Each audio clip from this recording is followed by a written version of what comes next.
in prime time from the Bay Area's local news station, you're watching KRON4 News at 8. Someone suggesting that I should have a bullet in my forehead.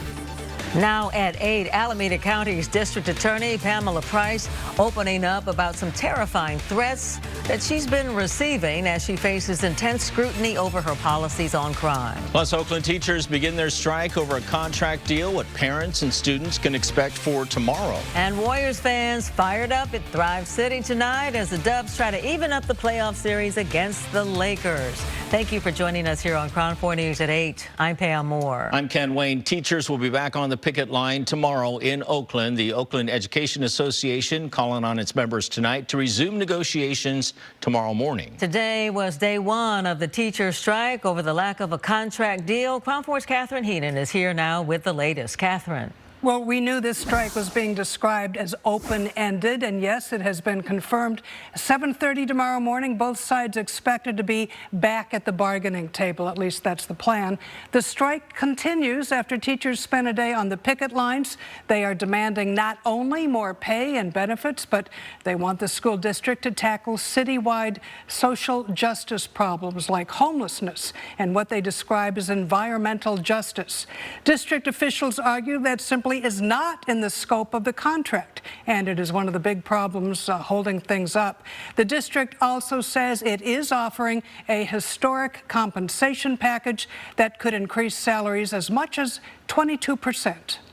We remain willing and ready to continue conversations so that we can end the strike immediately. There are items within the scope of the contract that we as a district are mandated to negotiate. Usually compensation and work conditions. There are items that are outside of the scope of the contract of what we are required to negotiate. It's hard because I know that my students see teachers that are new every year. They have teachers who haven't had the time to develop relationships because teachers really honestly can't make the ends meet. I feel like I could give my students a better education if I had a smaller number of students that I could focus on. Those teachers are pointing to what they say are other problems, retaining teachers and having class sizes that are manageable. Oakland's starting salary for teachers is $53,000 a year. That's the lowest in the Bay Area. District officials say tonight they felt they had closed the gap on a lot of the problems. They regret the fact Friday is another strike day. Both sides are not publicly even trying to guess on how long the strike might last. Ken and Pam? Thank you, Catherine. You can continue to follow the latest developments with us both on air and online. Just scan that QR code. It will take you to our coverage of the negotiations between the Oakland Unified School District and educators. More tech layoffs in San Francisco with two more companies announcing job cuts. Yeah, video game software developer Unity Technology says that it will cut 600 jobs, which is 8% of its workforce. And online freelance marketplace Upwork says it will be slashing about 15% of its positions, letting go about 150 employees. The latest announcements come as several major retailers say they are closing up shop in San Francisco. This week, Nordstrom announced it will be shutting down its long-standing Bay Area flagship store at Westfield San Francisco Center and a nearby Nordstrom's Rack location. Saks off Fifth also says it is slated to permanently close its downtown location later this fall. These recent announcements have Elon Musk weighing on the state of San Francisco's economy. In a tweet, Musk says, quote, "So many stores shuttered in downtown SF feels post-apocalyptic." Musk has not been shy about weighing in on the state of the city since he took charge at Twitter late last year.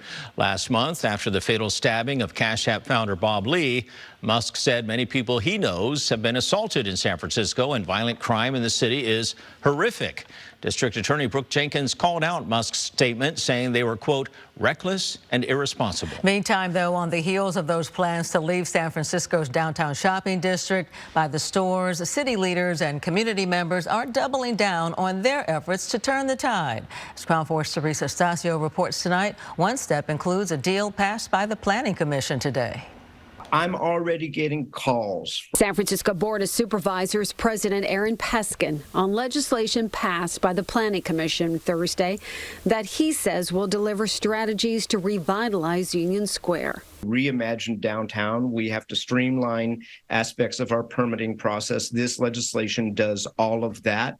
It allows more retail flexibility in the Union Square and downtown areas. The legislation is part of Mayor London Breed's roadmap to downtown, San Francisco's future that aims to diversify building use and fill empty spaces in the downtown and Union Square areas. In a statement, the mayor said, quote, "These changes shouldn't be something that requires granting exceptions through lengthy paperwork and exhaustive public hearings.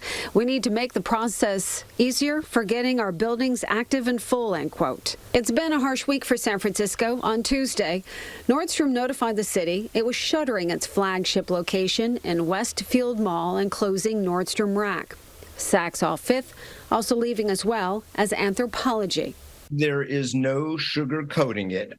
It was definitely a blow. Maybe we need 2 floors of retail and a restaurant at the top, or 1 floor of retail and offices at the top. Marissa Rodriguez is CEO of Union Square Alliance, a nonprofit consisting of property managers, owners, and community members. Today's a huge step in the right direction. It's not a silver bullet. It's not going to fix everything overnight. Rodriguez points to this as a way the Union Square area is stepping up their game.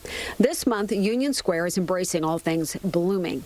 Giant flower bouquets grace businesses like here at the Westin, as well as other businesses in the area. Come back downtown, support your local businesses. Supervisor Peskin says that he will push to have the legislation before the entire board on May 23rd and hopefully get projects moving forward in June. Teresa Estacio, KRON4 News. Now to our 4-zone forecast as we give you a live look at Thrive City outside Chase Center. Our chief meteorologist, Lawrence Carno, joins us. Lawrence, is it cold out there for everybody tonight? A little cool out there. They're all on their feet, though, right? Boy, cheering on the Warriors. What a game it has been so far. And, hey, it has been dry out at Thrive City, but not elsewhere around the Bay Area. We've had some scattered showers popping up around again. It looks like a chance of some more on the way. In fact, I think we're staying unsettled a bit into the weekend and early into next week. But I'm starting to get the hint that we are going to see the end of the rainy season here very shortly. So out there right now, the clouds breaking up just a little bit, looking toward the Golden Gate Bridge. A little bit of a sea breeze out there blowing now. Temperatures still in the 50s around the Bay Area, so running on the cool side compared to where we usually sit at this time of year. And, well, been another kind of active day as that area of low pressure, not as well defined today, but still spinning along the coastline and spinning up showers around much of the state. You see them popping up, even some thunderstorms out there today in the Bay Area. Well, we've had some more of that rainfall just kind of popping up and taking more of a focus today on the East Bay and the South Bay. You've seen some of those showers rotating on through. So here's where we sit right now. You can see a couple of scattered light showers into parts of the San Jose area, but overall it looks like just some light showers out there right now. Nothing too heavy around the Bay Area, but we're not done with the rain just yet. We've got a chance of some more on the way. In fact, look at the jet stream in blue here, well to the south, and that's the issue. Once that jet stream is that far south, boy, that just leaves the door open to the possibility of more storms. So I think even by tomorrow evening, we've got another weak system coming through, but without anything to stop it, there's another chance we could see some more rain coming our way as we head toward tomorrow afternoon and tomorrow night, at least in the North Bay. And then the good news is I am seeing possibly the end of the rain season of this year. You know how many people are going to be happy? Everybody. I think everybody's like, yes. I mean, everybody's going to be excited. So we're going to talk about that coming up in just a few minutes. All right, Lawrence, thank you. Okay. We have some developing news to tell you about. We're taking a look at traffic on the San Mateo Bridge, and at one point, we understand police had stopped traffic, and you can see heavy traffic coming from the San Mateo side toward Hayward, and light traffic going the other way. And way off in the distance there on the right-hand side of your screen, looks like there's some flashing lights. We're looking into what's going on to see if there's any problems, and once we get more information, we'll pass it along. More than a week after the first of 3 stabbings rocked the Davis community, police say the man they believe is responsible for all of them is now behind bars. All of this began last Thursday when a body was found in Central Park in Davis. Another man, identified as a UC Davis student, was later found stabbed in Sycamore Park 3 days later. On Monday, an unhoused woman was stabbed nearby. And then yesterday, police say they spotted Carlos Dominguez near where the second stabbing took place. He was taken into custody, and after a lengthy interview, he is charged with all 3 incidents. He was out wandering a neighborhood where the second homicide had occurred He had a large knife in a backpack, wearing the same clothes from the third stabbing. That's highly unusual and unique. The victims include 2 homeless individuals. One of them survived. The other person killed was a UC Davis student. Officials say Dominguez was expelled from UC Davis for, quote, academic reasons. No motive for the attacks has been revealed. Police say the suspect is from the Bay Area, and at one point he went to Laney College in Oakland. KRON4's Dan Thorne will have more on the suspect's Bay Area connections tonight on KRON4 News at 9. The lead defense attorney for Bob Lee's accused killer is now apologizing to the deceased Cash App's founder's family. Attorney Paula Canny held a news conference on Tuesday in the San Francisco courthouse with a dozen or so Bay Area news reporters who were covering her client's appearance. When asked questions about a toxicology report released just hours earlier and why her client still had not entered a plea, Canny had this to say. It's a lot of drugs in Bob Lee's system. I mean, Bob Lee's system is like the Walgreens of recreational drugs. The coroner's report showed several drugs, including cocaine and ketamine, in his system. Tonight, though, Canny is apologizing to Lee's family for that comment, among others, saying, quote, "I apologize for my remarks to the press following Tuesday's court appearance, especially to Bob Lee's family, friends, and loved ones. I regret that I characterized the autopsy toxicology screen in such an insensitive and cavalier way. I was out of line and wrong. I am sorry." Coming up tonight on KRON4 News at 8, getting on and off the Bay Bridge is about to get easier at Treasure Island. Plus, police hoping this thief is not coy about his crime. Dozens of fish missing tonight from the South Bay. But first, check your parking tickets real close. A new scam in San Francisco is targeting parked cars. New tonight at 8, there is a new parking ticket to keep an eye out for in San Francisco. Yeah, people are posting photographs online, and they're showing $60 citations supposedly issued by Parking Control. However, a closer look shows they are not citations. Instead, they are actually part of a scam. KRON4's Grant Lotus is here to show us what you should look for. Yeah, we'll break it down, Pam and Ken. You know, getting a parking ticket is obviously a bad feeling, right? And as if that isn't bad enough, there are new fake citations that are popping up around the city. The San Francisco Municipal Transportation Agency is confirming that this one right here is a fake. And for people familiar with parking tickets from the city, you don't have to look super closely to spot the differences. The fake parking ticket doesn't even really try to copy the format of the real one. This is the real one. You could start at the top. Different logos up at the top. The fake one is in black ink. The real one is in blue ink. And you can see the font is even different there. The real ticket also has sort of this spreadsheet layout, you could say, whereas the fake ticket over here, far fewer details. And get this, the wrong date. How's it the wrong date? Well, the ticket says it was issued on 5/5/23. Today is 5/4/23. May the 4th. Moving on now, as we scroll down to the bottom, if you do end up paying the fake ticket, it would cost you less than paying a real parking ticket. You see the total amount here? They're charging you $60, while most parking tickets in the city, roughly somewhere around $86. So the scam ticket, unlike the real one, also, this is a big difference, has this QR code down at the bottom of it. And if you use that, it will take you right to a website where you can pay your ticket. We're going to show you now the website that the QR code takes you to momentarily. First, though, I want to show you a look at the real website, the SFMTA website. Notice the logos at the top and bottom, the pictures scrolling across the screen. Well, now, here's the website you would go to for the scam ticket, the QR code ticket. Pretty hard to spot the difference. There's no Google add-on in the top right corner. That's one difference. The pictures that scroll across the homepage are different, but they look kind of official. And the red search button at the bottom there is a slightly different shade of red, more of like a magenta here on the fake one. But watch what happens when you go to click around. You get an error message. Click something else. Another error message. The only thing we can click on is the red search button, which conveniently for the scammer takes you to a page which looks similar to the SFMTA citation page. But again, only one thing works when you click on it, and that is the link to make an online payment. Yeah, the payment page will ask you for a citation number or a license plate number. No matter what you type in, doesn't matter. You'll then be taken to Square, you know, the payment website, the app, and then you'll be asked to pay $60.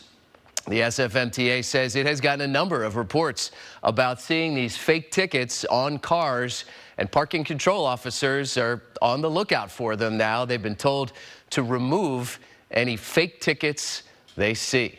Pam, Ken, back to you.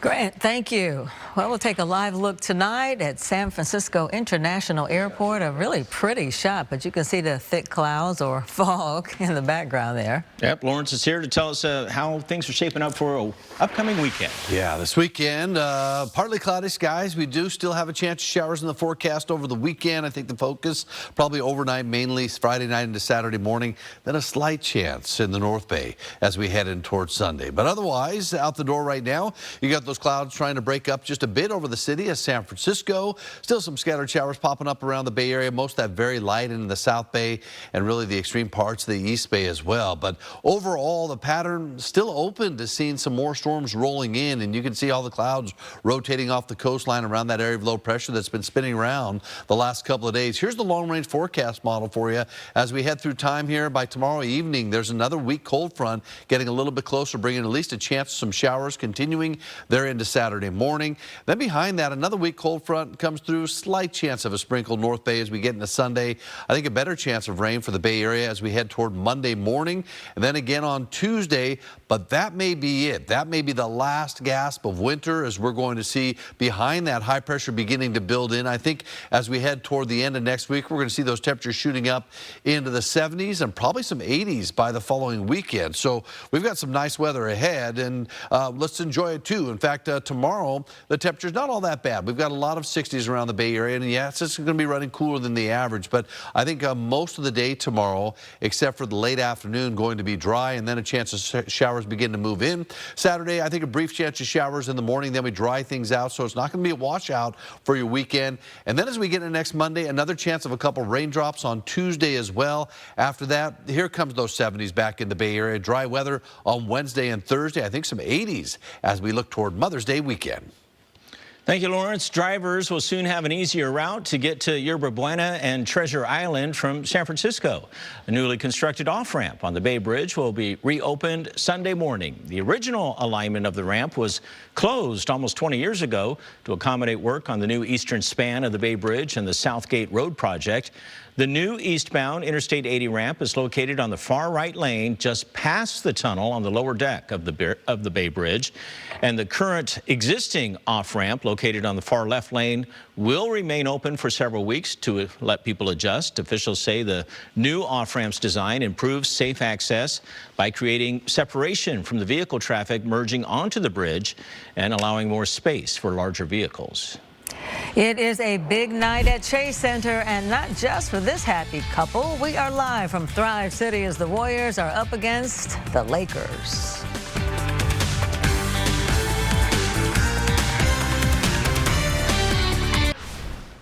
All right, taking you to talk about the Warriors now. They are up against the Lakers. Game 2 at home. They lost, of course, last time, so this is kind of a big deal if they win. Kind of a big deal. This is huge. Everybody knows how huge this is. KRON4's Sarah Stinson is with the fans who are watching outside Chase Center at Thrive City. Sarah.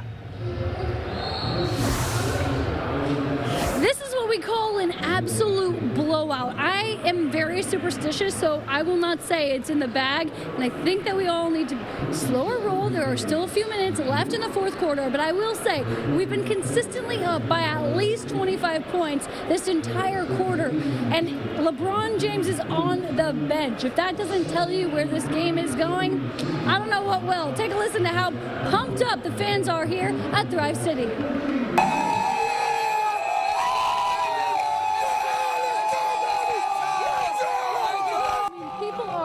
just wearing head-to-toe Warriors gear. Even if they have a blanket, it's a Warriors blanket. People are wearing their, swag, the signs. They're all got their rivalry on point. People, talking smack to each other. There's quite a few Lakers fans out here at Thrive City.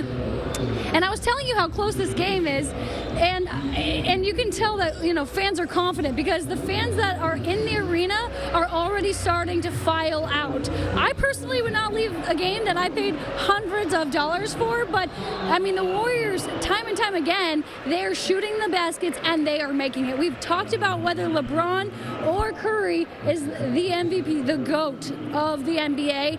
A lot of people here have been saying Curry. I mean, you can see he may not be bigger than LeBron, but he's definitely shooting way more consistent than LeBron. Now let's hear from fans. They had some predictions about where this game would go. Take a listen. We're going to win this game by 6 points. So far, so good. Yeah, it's too close. If you're not beating the Warriors by 20, it doesn't matter. Whoever wins, it was their turn. Whoever loses, it wasn't their turn. So we just want a good, clean game. You know what I'm saying? And we are still up by over 20 points right now. I mean, this game has been incredible. We started out slow, and we just climbed our way back. Once that fourth quarter came back, there was no stopping the Warriors. Dub Nation is pumped up to have this series tied. You can hear him behind me chanting, and we'll have to see what happens. I will be live at 9 o'clock. We'll break down everything that happened. We'll hear how the fans are doing here at Thrive City. But we needed this win before we head down to LA. Back to you guys. All right, Sarah, you're right about that. Thanks so much for that live report. And next tonight on KRON4 News at 8 o'clock, Alameda County District Attorney Pamela Price talks about receiving violent threats against her personal safety as she continues to face scrutiny over her policies on crime. Plus, the investigation into a Thanksgiving chemical release at the Martinez refinery continues.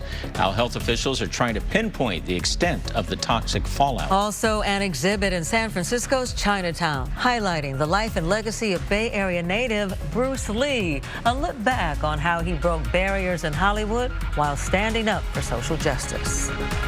The Alameda County District Attorney Pamela Price says that she has received death threats, racist attacks, and hate-filled messages.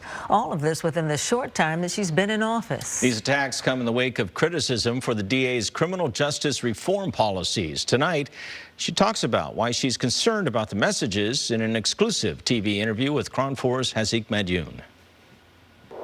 Someone suggesting that I should have a bullet in my forehead. Receiving less than flattering comments about your personal job performance comes with the territory for elected public officials. Do solemnly swear. But Alameda County District Attorney Pamela Price says the kind of messages she has received since being sworn into office back in January has raised concern for her personal safety.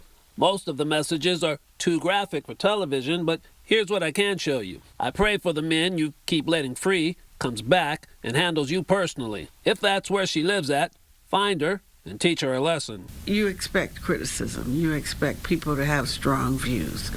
But we should not have a public conversation where racism and sexism and attacks that threaten my safety are tolerated. That's intolerable. And I think we have a duty as public officials and as community residents to push back against that. Here is another one. I'd love it if your child was killed by a stray bullet. Oh, wait, maybe then you would actually do your expletive job. We know that the level of hatred and vitriol that's directed towards me is very, very different and much more intense. The hate-filled messages appeared to escalate after reports of the DA offering plea deals for murder suspects, removing criminal enhancements, and the possibility of prosecutors going easy on the 3 men charged in the death of Jasper Wu, the nearly 2-year-old killed in a freeway shooting in November of 2021. When you came into the office, they were already charged. Yes. Have you changed any of those? No, we haven't changed any charges. Each of them are charged not only with homicide, murder of Jasper. They're charged, a couple of them are charged with attempted murder of the third person. They're all charged with shooting at an occupied vehicle. They're all charged with enhancements and special circumstances and special allegations. Any plea deals on the table at all in the Jasper case? No, not at all. District Attorney Pamela Price says she hopes that information about what's actually happening in these court cases will lower the temperature in the community and stop those motivated from sending violent messages, even if they disagree with her politics of criminal justice reform. I don't have a reason to fear. I just look at it as how it affects our community, and that we don't want hate to spread, and we don't want it to become the norm where we threaten people's lives because we don't like their policies. In Oakland, Hazik Madyoun, KRON4 News. The San Jose Parks and Recreation Department is investigating the theft of about 50 koi fish. They say the koi were housed at the Japanese Friendship Garden, which was built as a symbol of everlasting friendship between the city of San Jose and its sister city of Okayama, Japan. The department says the city is heartbroken over the disappearance. They're asking anyone who has any information about the missing fish to contact San Jose police.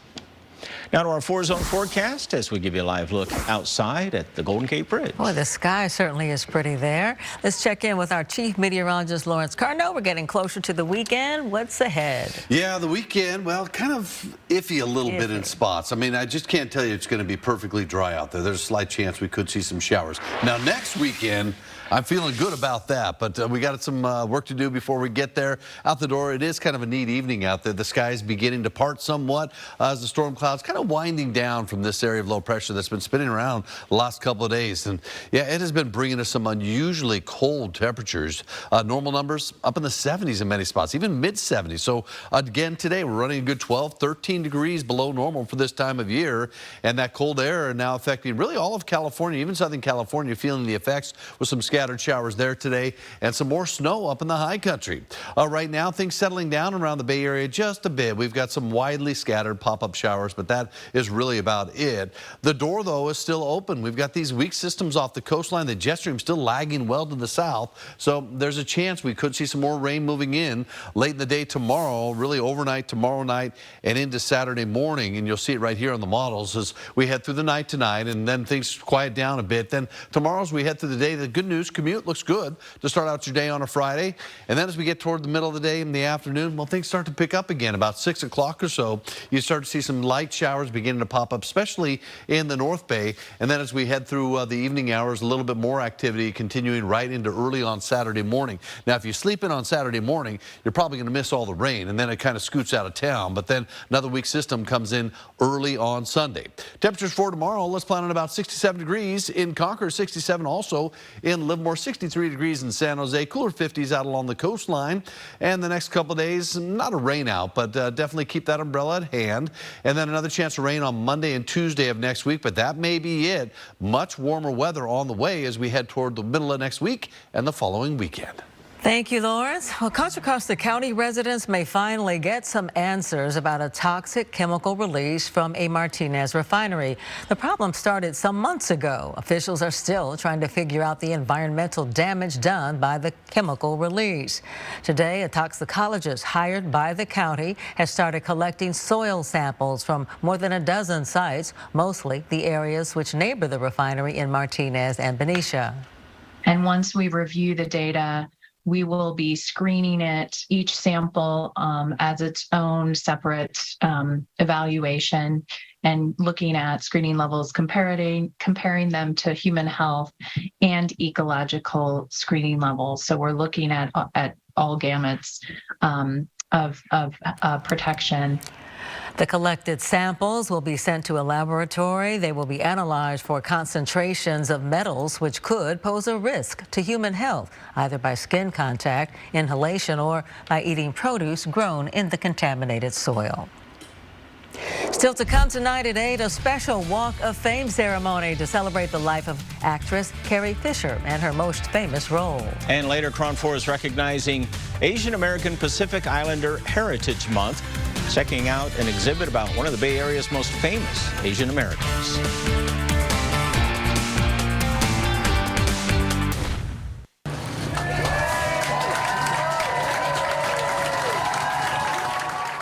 May the 4th be with you. It's a special day for Star Wars fans. Even Princess Leia herself was honored on Hollywood Boulevard.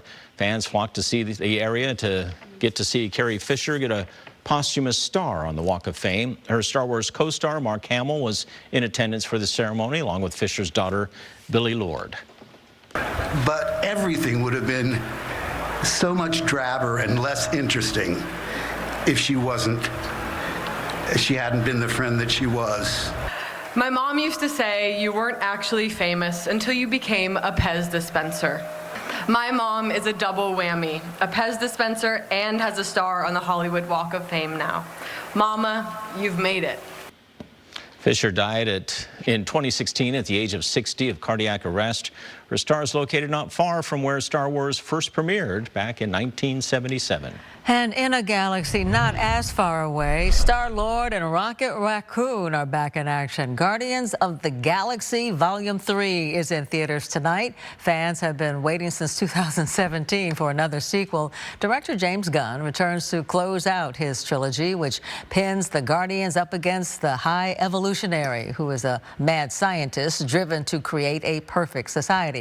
Chris Pratt, Bradley Cooper, and Zoe Saldana are the stars. The movie is now showing everywhere. And this just in, the Warriors win. Highlights from tonight's game are coming up in sports.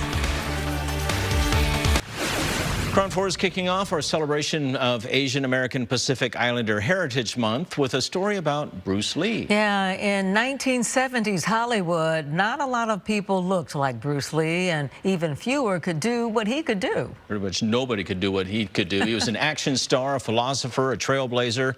Born here in San Francisco, he left an indelible mark on the Bay Area. Now, there's a look at a new exhibit in San Francisco's Chinatown that's all about the legend. We're just outside of the Bruce Lee exhibit here in San Francisco, not too far from where Bruce Lee himself was born. Now, inside this building are more than 100 artifacts, some of them very rare, which showcase the contributions of this Hollywood icon. My favorite one is this poster over here. Jeff Chin points us to his favorite item on display, an image that got him through a difficult childhood. I was the only Chinese in my class. So as a result, I got picked on, I got called every racial slur. The poster shows Bruce Lee in the 1972 film Return of the Dragon. And I looked at the poster and then I was crying. And then it was almost like Bruce Lee was speaking to me, saying, "It's okay, Jeff, because I'm Chinese." It's a feeling shared by the younger generation, too. It affects me a lot because Bruce fought against racism. This is Kyle Pei's first time at the exhibit. I think before Bruce Lee, everybody thought we were weak and, we don't do anything but clean clothes. He broke a barrier with that. Lee was just 32 years old when he died in 1973, but in that short life, he forever changed martial arts, creating his own free-flowing style that borrowed from many different disciplines. Empty your mind. Be formless, shapeless, like water. He broke barriers in Hollywood, and he remains a social justice icon. When I hear the words Bruce Lee and his name comes to me, I think of a lot. I think about someone fighting for the rights of all people. Justin Hoover oversees the exhibit. In this display cabinet, you have two artifacts I think are pretty exceptional. He shows us an original budget document from the 1960s TV show The Green Hornet, where Lee was cast in the sidekick role of Kato. Bruce Lee was fighting amazing levels of systemic racism in Hollywood. And it's indicated in this by the amount of money he's being paid compared to everybody else on set. As the only Chinese cast member, Lee made less than even the stuntmen. But as history and the exhibit shows, he persevered, building bridges of solidarity along the way. Bruce Lee was the type of person that brought people together. Bruce didn't care about the color of your skin. Lee challenged the traditional wisdom of the time, opening an Oakland martial arts school for people of all races and genders, bringing his unique brand of fitness and self-expression to everyone. That's cool. Yeah, I thought I'd show you that. Very cool. A message not lost on visitors like Glenn Peckman. We met him chaperoning a group of artists with disabilities. A lot of the exhibit's about inclusivity, and it really comes across. Things are polarized, things are pretty divisive now, and the more we can do things to bring people together, it's better for everybody. The exhibit highlights different facets of Lee's persona: the thinker, the athlete, the visionary, and the trailblazer who helped pave the way for Asians in American cinema. When I was growing up during the 1960s, I was very ashamed of my Chinese heritage due to all the negative stereotypes that you see in movies, TV, and even comic books. In the Academy Awards, there was a lot of Asian American representation. It's a slow process, but it's getting there. If Bruce Lee were alive today, I think he'd still be winning Oscars himself. He'd still be empowering other people to step into roles that they may not feel comfortable in, a force for empowering others to create what they see in their visions. And now we're just blocks away from the exhibit in San Francisco's Chinese hospital where Bruce Lee was born in 1940. And you can see this plaque here on the wall honoring that. Reporting in San Francisco, Stephanie Lin, KRON4 News. And all throughout the month of May, KRON4 will be celebrating peace and prosperity of the AAPI community in the Bay Area. Also, join us on Thursday, May 25th at 6:30 p.m. for our AAPI Heritage Month special, hosted by Stephanie Lin and Will Tran. And we will be right back. And now, KRON4 Sports. We are live at the Chase Center. The Warriors needed a counterpunch tonight, and they got it in the form of JaMychal Green. Steve Kerr adds him into the starting lineup to try to get two shooters out there on the big man position, and it worked out. JaMychal had his best game of the season. Let's roll the highlights and see how it all played out. JaMychal Green getting his second start of the season. Kevon Looney was not feeling well before the game, and Green, as I said, made his presence felt. First quarter, we have a tie game. Corner three right there, that gives the Dubs the lead. Second quarter, Warriors down by 2. Steph intercepts the Austin Reeves pass. Nice bounce pass to Klay Thompson. Klay, hand down, man down. Warriors regain the lead. Later on, LeBron James keeping the Lakers in the fight. LeBron had a good game. He banks in the three-pointer. 23 points for LeBron. Moments later, we have a tie game. Andrew Wiggins. Nice three of his own. Golden State goes back up by 3. Later in the second, transition ball. Wiggins kicks it out to Klay. You gotta love the ball movement. Steph Curry loves it. Warriors extend that lead to 13. Final seconds of the half. Steph dishes it out to Draymond. Draymond finishes with the dunk. He was so aggressive tonight. Warriors led by 11 at the half. Third quarter, Warriors up 12. Draymond, again, to his guy, JaMychal Green, another one. He came up big, 15 points in 13 minutes for JaMychal Green. Just a minute later, Klay Thompson was huge. 30 points for him. He's pumped up. George Kittle in the crowd, loving it. It's rowdy at Chase Center. Closing moments of the third. Dante DiVincenzo gets the loose ball. What a hustle play. Steph Curry ends up with it. How did he hit this shot? Should have got a foul call, too. Dell cannot believe it. 20 and 12 for Steph Curry. Warriors roll 127-100. They even the series at 1 game apiece.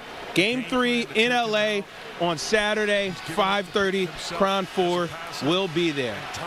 All right, some other NBA news. Job security in the league may be at an all-time low. Today, the Milwaukee Bucks fired head coach Mike Budenholzer after 5 seasons at the helm. The Bucks had the best record in the NBA this season, but they lost in the first round of the playoffs to the Miami Heat. Milwaukee finished with the best record in the regular season 3 different times under Bud, but his decision-making came under fire this past postseason with a few different, very public mishaps. Lakers head coach Darvin Ham coached with Bud for 9 seasons with the Atlanta Hawks and the Milwaukee Bucks. Here's what he had to say about his close friend's firing. The things I learned from him in terms of dealing with your star players, dealing with the entire roster. Once again, developing a program.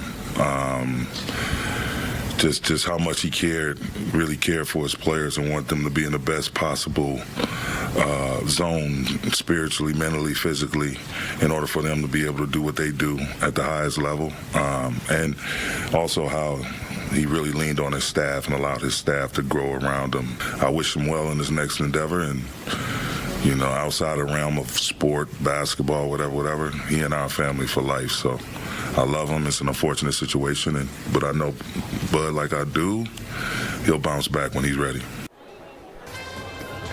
Over at the Coliseum, it was May the 4th be with you for the Mariners and the A's. Kids dressing up like their favorite Star Wars characters. How fun. All right, A's looking to avoid the sweep. They get on the board first. J.J. Bleday hits a low liner out to right into second. His first of the season. A's up 1-0. Third inning, same score until Taylor Trammell rips a shot over the fence. That got out in a hurry. 2-run home run. Mariners up 2-1. Then in the fourth, we have a tie game. Colton Wong with a roller up the middle. That gets through. 2 runs come in to score. Mariners go on to win 5-3 and sweep the series. The A's head out of town for a 6-game road trip. That begins tomorrow with the Kansas City Royals. But back here at Chase Center, a 127-100 win for the Warriors. Steve Kerr said his team needed to play with more force after game 1, and they did just that. Draymond Green came out aggressive, played great defense on Anthony Davis, and he kind of unlocked everything for the Warriors tonight. Also a little counterpunch, placing JaMychal Green in the starting lineup. He had his best game of the night. We will hear from JaMychal, Draymond, and the gang later on tonight. But for now, we are live at Chase Center. I'm Jason Dumas. Back to you guys. All right, Jason, thank you very much. Great game. Good job, Warriors. Did what they had to do. That was the end we wanted. Absolutely. Go to L.A. with a head of steam. Yeah. All right. That wraps up KRON4 News at 8. Vicki and Grant are up next. The news at 9 is just ahead.